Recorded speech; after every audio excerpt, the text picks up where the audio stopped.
All right, let's do this. Ready for a deep dive into Future Rave? We're tackling how a track like David Guetta's Titanium remix gets made. And we've got a great source to work with. Seriously, Guetta actually walks through his entire process in a video. It's like getting a masterclass, right? Like a backstage pass to see how it's really done. Totally. And not just the how, but the why. Yeah. Like he explains his decisions. Right.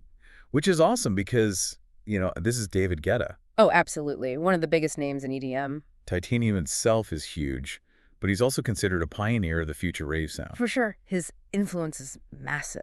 And in the video, he's using Ableton and Serum, which are like the industry standard software. Right, the big guns. But he's clear that he starts super basic and builds from there. Which I think is really important. Yeah, I thought that was cool because sometimes you assume these producers have like secret weapons and crazy tools. Exactly. It's more about understanding the core principles. Exactly.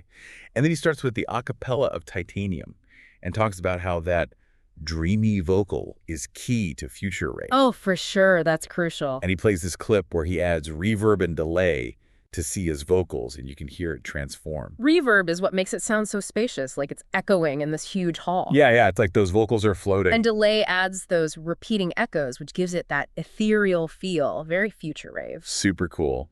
And then he moves on to this whole concept of tension and release, which is so important in dance music. Oh, yeah. How he uses chord changes and dynamics to keep you hooked. Right. It's that push and pull, like roller coaster with climbs and drops. Right. It creates anticipation and excitement.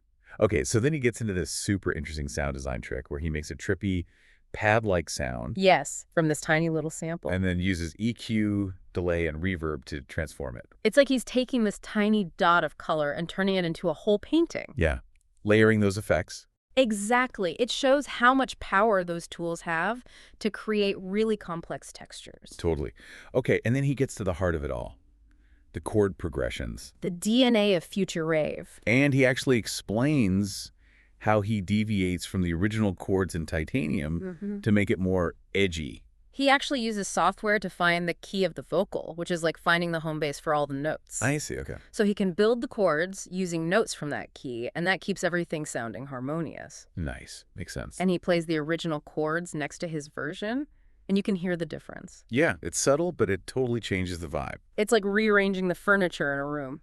And then he gets into triads, sevenths, ninths. He plays little demos of each, and to be honest, my music theory is a little rusty, so I was trying to keep up. Oh, it can get a little complex. But, he clearly knows this stuff inside and out. Oh, for sure. Imagine triads are like the foundation of a house, right? Sevenths add a bit more complexity, maybe like a porch. Okay, I like that. I can picture that. And ninths add another layer on top, like another floor. I'm with you. And each adds a different flavor to the sound. Like, he can choose to add some tension or go for a jazzy feel. Precisely. He blends those together. Like a master chef. Then he throws in this tip about inversions, which is like rearranging the notes within a chord. Right. Changes the character of it. And he demonstrates how even a small shift can make a big difference in the feeling. A subtle change, big impact. Really cool. And then things start to heat up as we get into the build-up and drops sections. Time for the fireworks. It's all about creating anticipation, like a good storyteller would. Oh, absolutely. Building that tension. And he uses impacts, risers, snare rolls. They're all strategically placed to make you crave that drop. Like a roller coaster slowly climbing up. Yes. You know the drop is coming. And you're like, I can't wait. Exactly. Okay, and then he explains this technique called side chain compression. Ah, yes, this one. This is what gives you that classic pumping effect in the drop. Which is so signature to the genre. Like the whole dance floor is pulsing with light. He uses a plugin for it and actually shows how he sets it up. Which is awesome, because that's something a lot of people are curious about, right? Like, how do they get that sound? Yeah, me too. It sounds pretty straightforward when he explains it. Well, there's some technical stuff happening in the background. For sure. But basically, it's one sound, like the kick drum, controlling the volume of another, like the bass, and creating that ducking effect. Okay, so we've got that greeny vocal, the building tension, the epic drop. Where do we go from here? Let's find out. I'm still thinking about that sidechain compression. Oh, yeah. It's a cool trick. That sounds easy when he explains it. Well, it does take a little practice to get it just right. For sure. It's not as simple as it seems. Definitely not a one-click solution. And something else that stood out to me was how much attention he pays to the details in the drop. Oh, yeah. He's not just slamming everything to the max. Right. Like, He's constantly tweaking things. It's about shaping the sound, keeping the energy up. And he's automating things, too, to create those subtle changes that keep you hooked. Little rises and falls. Oh, and remember those dreamy vocals? Oh, yeah, the ones we talked about earlier. He brings them back in the drop. He does. But then he uses sidechain compression on them, too. Whoa, so they're ducking in and out? It's unexpected, right? Yeah, you don't usually hear vocals treated like that. It creates this cool interplay between the vocals and the beat. It's like they're dancing together. And then there's that crazy reverb he throws on in the drop. Oh, the one that just sucks you in. Like a swirling vortex of sound. He uses a really long decay time, so the sound lingers. It's like you're entering another dimension. It's very psychedelic. He even automates it so it only hits at certain points. Which makes it even more impactful. He describes it as like sucking in the sound. Which is exactly what it feels like. Everything's being pulled into this black hole, and then it releases. And you're left wanting more. So cool. And it's not just about the technical stuff, Yeah. I like how he talks about his overall philosophy, too. Oh, yeah, he's not just trying to make a banger. Right. There's a bigger picture here. He sees Future Rave as something new, something that can connect people. It's almost like movement. And he's excited about it. And he wants to share that excitement. Yeah, he even says, I'm not hiding my secrets. I'm sharing them with the world. Which is amazing, coming from someone at his level. Totally. It's not about competition. It's about pushing the genre forward. He's like a mentor, encouraging others to find their own voice. And you can tell he really believes in this music. Oh, yeah, it's contagious, that energy. So inspiring, especially if you're just starting out. For sure, it makes you want to dive in and create. But remember what he said. If everything is loud, nothing stands out. Yeah, that's such a key point. It's about contrast. In music, in art, in life even. You need those moments of quiet to make the loud moments hit harder. Light and darkness, He also talked about evolution within a track. Oh, yeah, keeping things interesting, even with repetition. Like, don't be afraid to experiment. Even within the rules, you can still push boundaries. What about you? What stood out to you so far?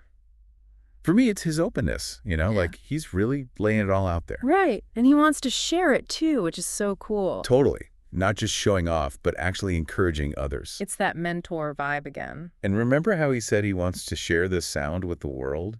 It felt like a real mission statement. It wasn't just a throwaway line. Yeah, it was like, this is something special. Come join the party. Exactly. It's about community, about bringing people together. He's like leading the charge, The Future Rave pioneer. And that's got to be inspiring, especially if you're just starting out. Oh, for sure. Seeing someone like that be so open. It's like even the biggest names were once beginners. Right, and they're often willing to help others along the way. Like that saying, a rising tide lifts all boats. Guetta's success creates more opportunities, not fewer. And his enthusiasm is so infectious, you can't help but feel it. Definitely. It makes you believe anything is possible. So looking back at this whole deep dive, what's the biggest takeaway for you? Honestly, it's the power of shared knowledge. Like Guetta being so open about his process, it's about empowering others to create. Yeah, not about keeping secrets. We all benefit when we share what we know. And for me, it's about pushing boundaries. Like, he's not afraid to try new things. Always experimenting. Even within a genre like Future Rave, he's still innovating. That's a great lesson for any creative field. Keep pushing, keep exploring, right? Exactly. Stay curious. And speaking of pushing boundaries, remember how he talked about the kick and bass needing to be felt? Oh, yeah, the foundation of the sound. But then he said, if everything is loud, nothing stands out. It's all about contrast. Such a simple idea, but so powerful. It applies to so much more than just music. It's like that pinch of salt that brings out the sweetness. Or the negative space in a painting. You need those moments of quiet to make the loud moments hit harder.